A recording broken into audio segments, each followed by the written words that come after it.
Wah wah wah, AFF bisa dibuat kecewa sih ini. Manchester United beri kabar mengejutkan jelang laga ASEAN All Stars. Kira-kira kabar apakah itu? Nah loh, apakah ini mafianya? Erick Thohir pegang kendali soal wasit laga PSM lawan Barito. Kira-kira ada apa dengan Erick? Simak fakta mengejutkannya. Wah wah wah, akhirnya mafia bola terungkap. Anggota DPR sudah serahkan nama inisial sang mafia.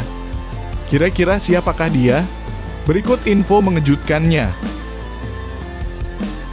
Nah ini nih, Elkan Bagot dikabarkan sedang ada di Bali. Apakah Elkan Bagot akan lawan Cina? Yuk saksikan beritanya hingga selesai.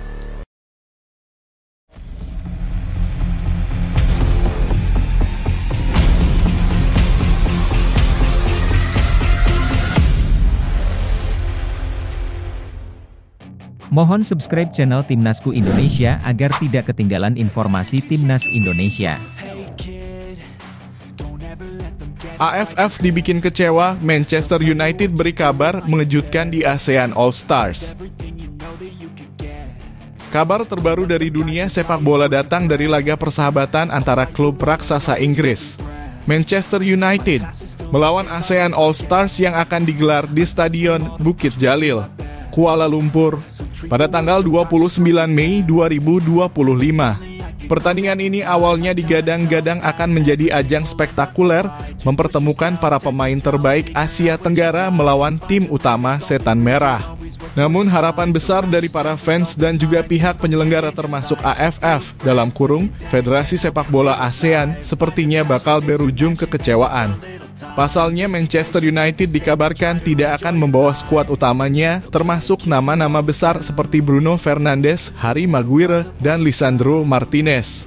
Bukan tanpa alasan sebagian besar pemain inti mereka harus absen karena jadwal yang berbenturan dengan matchday FIFA pada awal Juni 2025. Beberapa pemain sudah dipanggil untuk membela negaranya masing-masing dalam pertandingan internasional penting. Situasi ini menyebabkan MU berpotensi menurunkan pemain pelapis alias skuad cadangan saat bertemu ASEAN All Stars. Tentu saja hal ini menimbulkan rasa kecewa dari berbagai pihak, terutama dari negara-negara ASEAN yang sudah bersiap maksimal menyambut laga tersebut. Bahkan timnas Vietnam menjadi salah satu pihak yang paling terdampak secara emosional. Pelatih dan beberapa pemain mereka telah mengalokasikan waktu serta energi untuk ambil bagian dalam tim ASEAN All Stars. Namun begitu mendengar bahwa MU hanya membawa pemain cadangan, atmosfer laga yang tadinya penuh gengsi kini terasa kurang bergairah. Indonesia sendiri mengirimkan dua wakilnya yaitu Muhammad Frari dan Asnawi Mangkualam, walau hingga kini hanya Asnawi yang sudah dipastikan tampil. Sementara dari Malaysia, Dominic Tan dan Sergio Aguero malah batal bergabung karena harus fokus memperkuat negaranya dalam laga melawan Vietnam pada 10 Juni mendatang. Hal serupa terjadi di negara lain yang tergabung dalam AFF, membuat ASEAN All Stars kehilangan sejumlah pemain potensial. Kenyataan bahwa 15 pemain MU termasuk Christian Eriksen, Rasmus Højlund, Andre Onana, hingga Amad Diallo tidak akan tampil jelas mengubah ekspektasi banyak orang. Ajang yang seharusnya menjadi pesta sepak bola antara Eropa dan Asia Tenggara justru terkesan hanya menjadi laga eksibisi biasa. Hal ini tentu memicu pertanyaan apakah benar-benar layak MU datang jika hanya membawa pemain pelapis? Lalu, bagaimana dengan perasaan kamu sebagai pencinta sepak bola Asia Tenggara? Apakah kamu merasa AFF dan para pemain ASEAN All Stars layak mendapatkan perlakuan yang lebih serius dari klub sebesar Manchester United? Tulis pendapatmu di kolom komentar. Mari kita diskusikan apakah laga ini masih pantas dinanti atau justru harus dievaluasi kembali.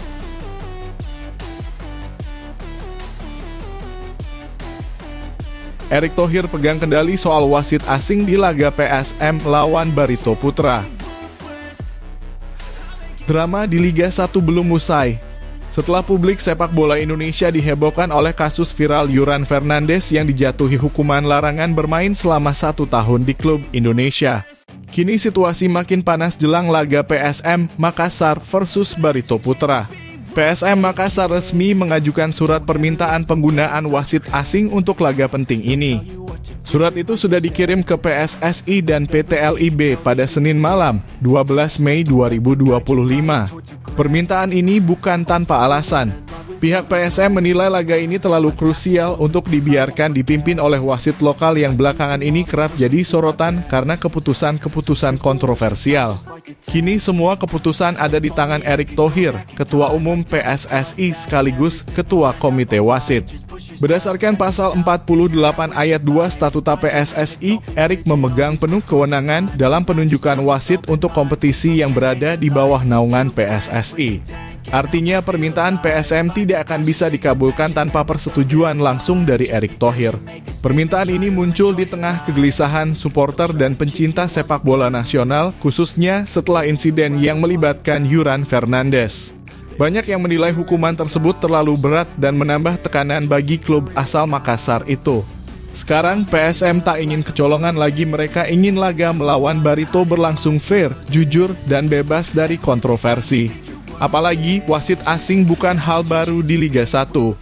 Contohnya pada laga Persebaya versus Semen Padang yang digelar 11 Mei lalu, penggunaan wasit asing berhasil menciptakan suasana pertandingan yang lebih kondusif dan minim drama. Jadi wajar jika PSM ingin hal serupa untuk pertandingan mereka. Media officer PSM Sule menjelaskan bahwa wasit untuk suatu laga baru akan diumumkan 1 hari sebelum pertandingan saat sesi match coordination meeting dalam kurung MCM.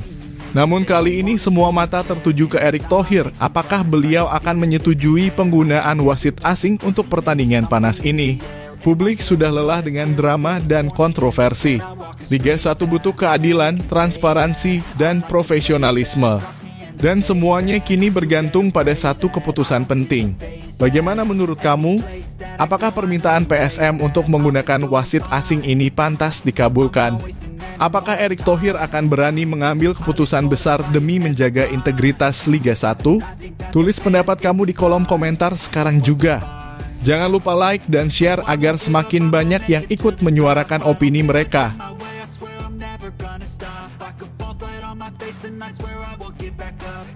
Mafia sepak bola tertangkap, anggota DPR sudah serahkan nama inisialnya. Isu mafia sepak bola di Indonesia akhirnya mulai memasuki babak baru.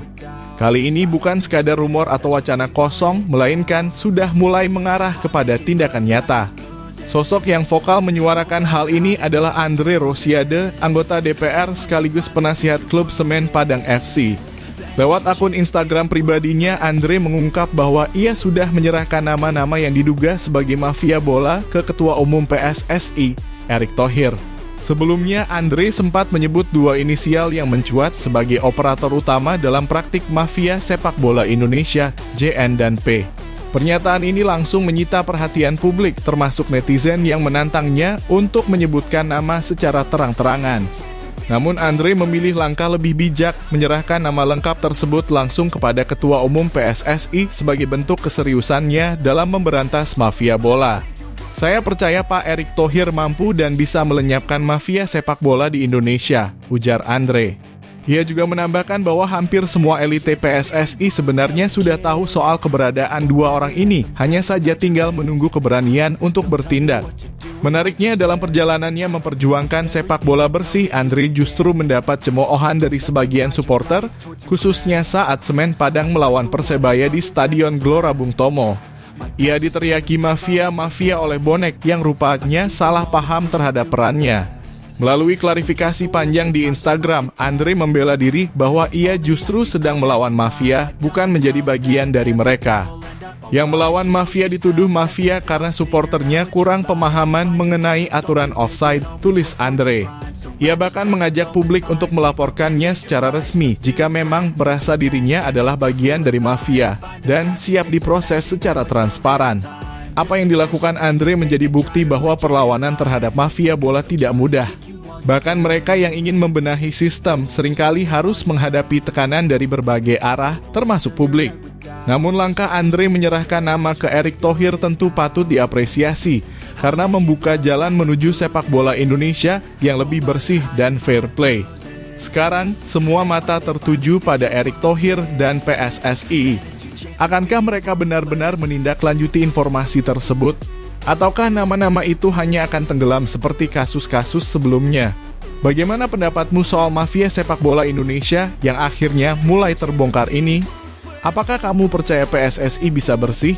Yuk, tulis opini kamu di kolom komentar.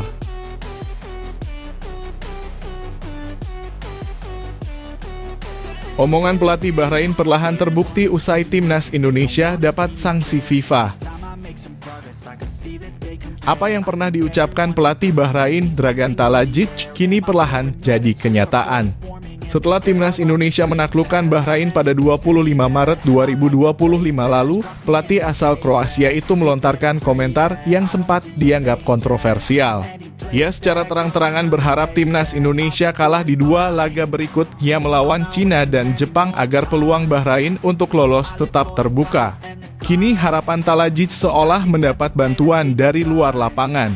FIFA resmi menjatuhkan sanksi kepada timnas Indonesia karena insiden yang terjadi saat laga kontra Bahrain di Jakarta. Sanksi ini tidak main-main, PSSI didenda 400 juta rupiah dan jumlah penonton di laga kandang melawan Cina dikurangi sebanyak 15%.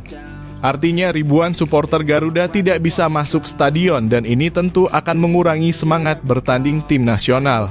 Sanksi FIFA ini muncul berdasarkan laporan dugaan diskriminasi dan tindakan xenofobia oleh supporter Indonesia, terutama di sektor 19 menit ke-80 pertandingan.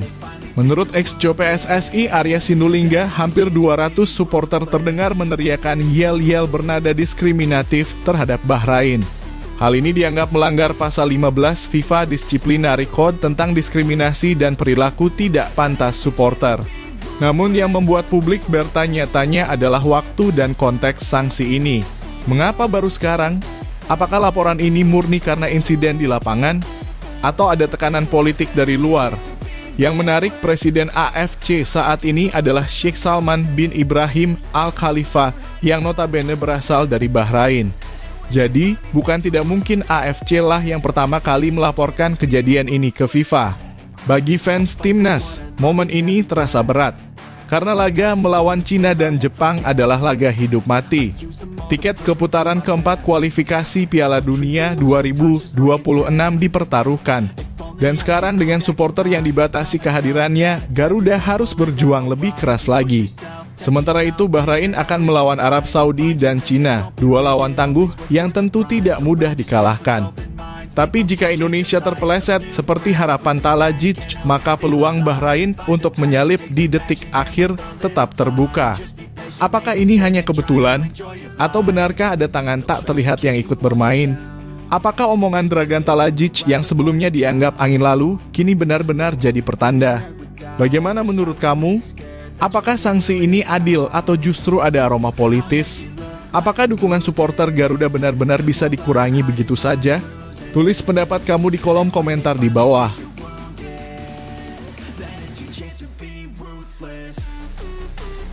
PSSI umumkan harga timnas Indonesia lawan Cina. PSSI secara resmi mengumumkan harga tiket untuk laga besar antara timnas Indonesia melawan Cina dalam lanjutan putaran ketiga kualifikasi Piala Dunia 2026 zona Asia. Pertandingan ini akan digelar di Stadion Utama Gelora Bung Karno (SUGBK) Senayan, Jakarta, dan dipastikan menjadi sorotan publik pecinta sepak bola tanah air. Antusiasme tinggi sudah mulai terasa apalagi lawan yang dihadapi adalah Cina, tim kuat Asia yang diprediksi bakal memberi perlawanan sengit kepada skuad Garuda. Yang menarik perhatian tentu saja adalah harga tiketnya. PSSI merilis daftar harga yang cukup bervariasi, mulai dari Rp300.000 hingga yang termahal mencapai Rp1,75 juta. Untuk kategori Mandiri Premium West dan East, penggemar sepak bola harus merogoh kocek Rp1,75 juta.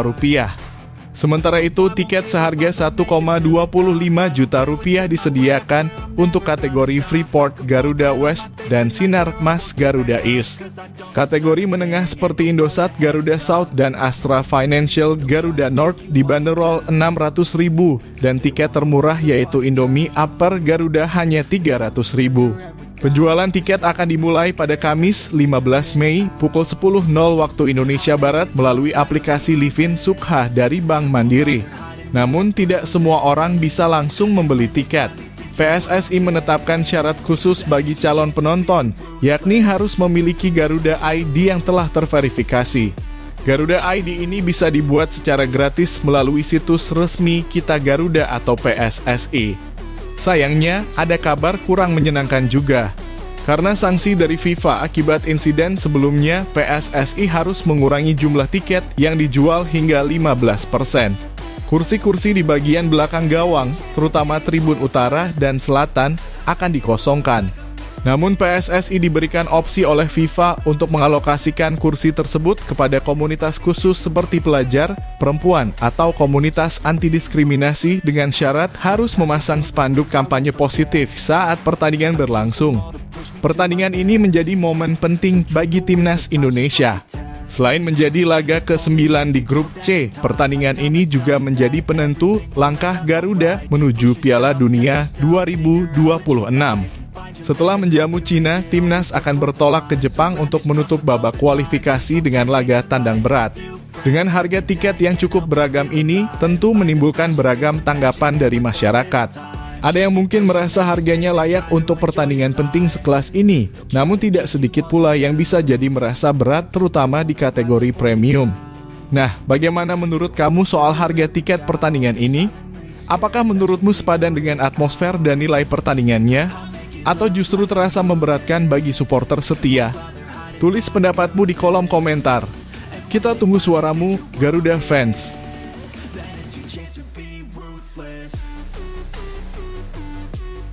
Elkan Bagot sedang berada di Bali. Tidak ada yang menyangka. Dalam suasana tenang jelang pemusatan latihan Timnas Indonesia, kabar mengejutkan datang dari Pulau Dewata. Elkan Bagot, bek jangkung andalan Ipswich Town yang lama tak terlihat bersama skuad Garuda, tiba-tiba muncul di Bali. Bukan melalui pengumuman resmi, bukan pula dari kanal federasi.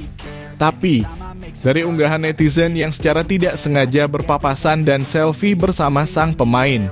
Netizen pun langsung dibuat heboh. Bagaimana tidak?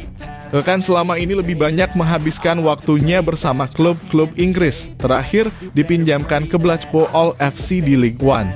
Dan kini saat masa pinjamannya telah usai, ia justru terlihat di Indonesia, tepatnya di Bali, menjelang TC dalam kurung training camp Timnas Indonesia yang akan dimulai akhir Mei 2025.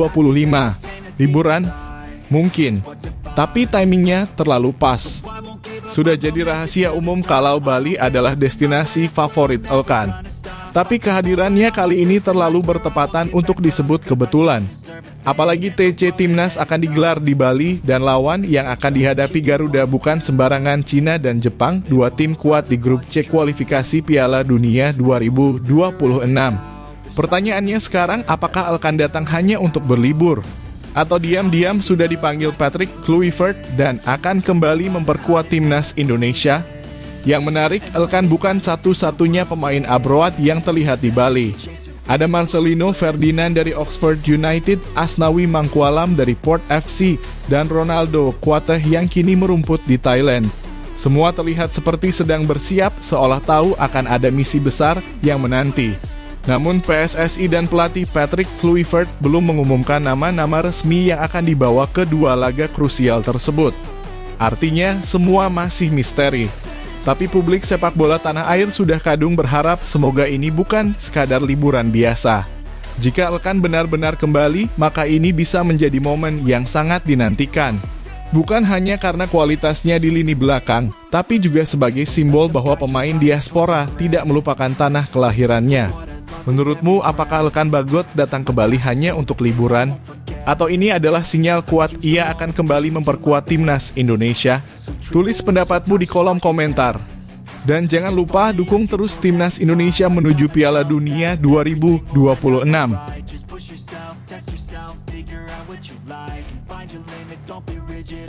Malaysia tak terima dengan hukuman FIFA yang diberikan Timnas Indonesia.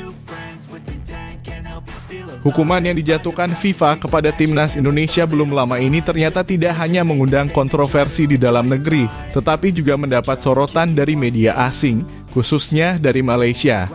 Bukannya memojokkan Indonesia, media olahraga Malaysia justru menganggap hukuman ini terlalu berat dan terkesan asal-asalan.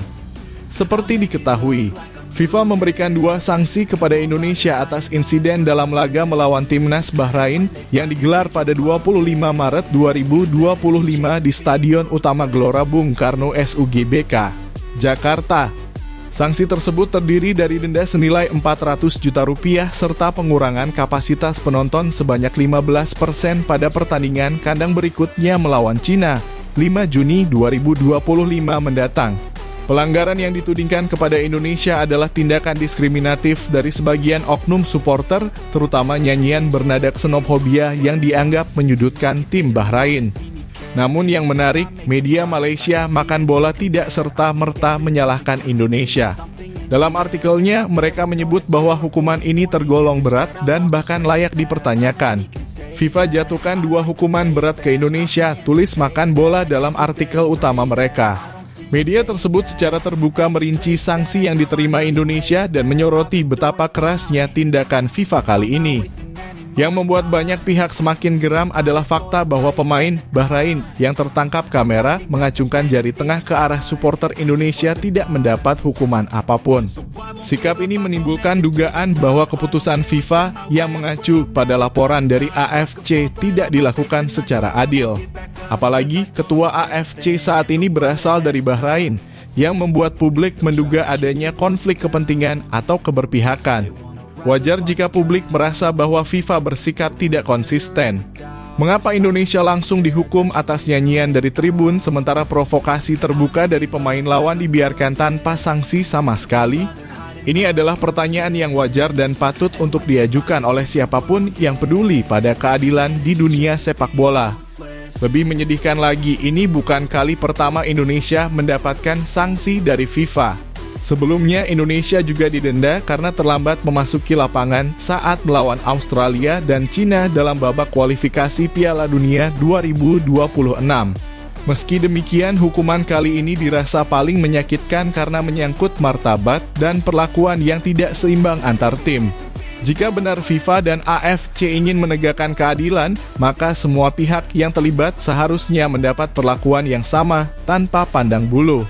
Jangan sampai kepercayaan publik terhadap netralitas organisasi-organisasi sepak bola dunia runtuh hanya karena keputusan yang terkesan berat sebelah.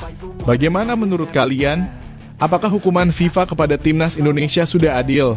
Apakah benar AFC memihak karena ketuanya berasal dari Bahrain? Tulis pendapat kamu di kolom komentar dan mari berdiskusi secara sehat.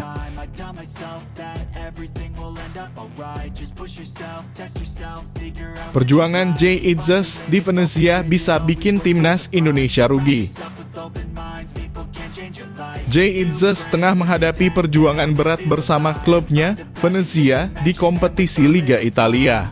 Pemain naturalisasi timnas Indonesia ini menjadi andalan utama lini belakang Venezia musim ini. Dari total pertandingan yang telah dijalani, Jay telah tampil sebanyak 34 kali, membuktikan betapa vital perannya bagi tim asuhan Eusebio di Francesco. Namun perjuangan heroik Jay untuk menyelamatkan Venezia dari zona degradasi justru berpotensi menimbulkan kerugian bagi timnas Indonesia. Saat ini Venezia masih belum aman. Mereka berada di posisi ke-17 klasemen Serie A dengan 29 poin, hanya unggul 1 poin dari Lecce dan Empoli yang berada di zona degradasi. Dalam 2 laga terakhir musim ini mereka akan menghadapi lawan yang tidak mudah, Cagliari dalam kurung 18 Mei dan Juventus dalam kurung 25 Mei. Melihat betapa ketatnya persaingan, Jay hampir pasti akan dimainkan penuh hingga laga terakhir musim ini. Rotasi atau istirahat? Mustahil. Di saat klub butuh poin penuh untuk bertahan di kasta tertinggi, pelatih pasti akan menurunkan pemain terbaiknya dan Jay adalah salah satunya. Inilah yang menjadi masalah. Timnas Indonesia dijadwalkan akan memulai pelatnas pada 26 Mei di Bali, hanya 1 hari setelah laga terakhir Jay Itzes melawan Juventus. Tidak ada jeda istirahat yang memadai. Dengan jadwal yang padat dan tensi tinggi di Serie A, risiko kelelahan dan cedera sangat tinggi. Padahal Indonesia akan menghadapi laga penting melawan Cina pada 5 Juni dan Jepang pada 10 Juni dalam lanjutan kualifikasi Piala Dunia 2026 zona Asia. Lini belakang Garuda benar-benar membutuhkan J. Apalagi timnas Indonesia sudah dipastikan tidak bisa menurunkan Maarten Paes dan Marcelino Ferdinand dalam laga tersebut. Bahkan Kevin Dix pun baru pulih dari cedera dan Dean James belum sepenuhnya kembali ke kondisi terbaiknya. Jika Jay sampai cedera atau tidak dalam kondisi bugar, tim asuhan Patrick Kluivert akan sangat dirugikan. Apalagi posisi bek tengah adalah area krusial yang kerap jadi sorotan dalam laga-laga penting. Kini publik tanah air hanya bisa berharap Jay bisa menyelesaikan musim di Italia dengan selamat, sehat, dan bugar. Tapi tetap saja ini adalah situasi dilematis. Di satu sisi kita bangga melihat pemain Indonesia bersaing di level tertinggi, di sisi lain kita khawatir timnas justru kehilangan kekuatan utama. Bagaimana menurut kamu? Apakah Jay Itzes sebaiknya absen dulu demi persiapan timnas Indonesia? Atau justru perjuangannya di Venezia adalah bentuk profesionalisme yang harus dihargai? Tulis pendapatmu di kolom komentar dan mari kita diskusi.